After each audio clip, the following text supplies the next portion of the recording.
Alright, I want to do one of them midweek updates just because I really enjoy this thing I bought and I wanted to share it with everybody. So it's actually not car related, not motor related, not shop related or anything along this. It's just the vlogging aspect of this channel.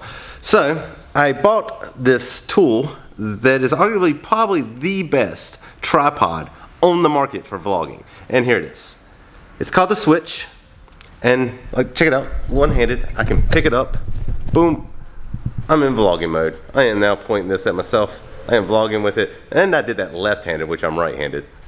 So, I improved it though. If you notice this little thing right here, I think I have made the best vlogging tripod even better. Let me sit this down.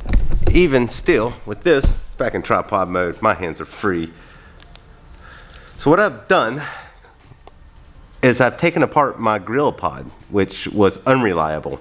I about knocked my camera a few times. If you ever watch like anybody who deals with the grill pods that are a big vlogging channel, they'll complain about how often it will fall over. And cameras are not cheap, and my camera is not one of the more expensive ones. This is like an entry-level camera as far as DSLRs go. But I took that piece, the top piece, off of the grill pod, and I've now mounted it to my Switch.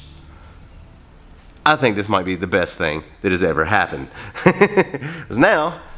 Because beforehand, it was kind of stuck. Like if I were to loosen the ball up, I can now angle my camera on my Switch wherever I want it. So beforehand, I was having a problem. I was having to crouch down and I was having to move back and forth away, move the camera. I couldn't get the depth of field I wanted because I had to manipulate how I was to do that. And that was just annoying. Now, I can point it directly at me, tighten that ball down, and we're good to go.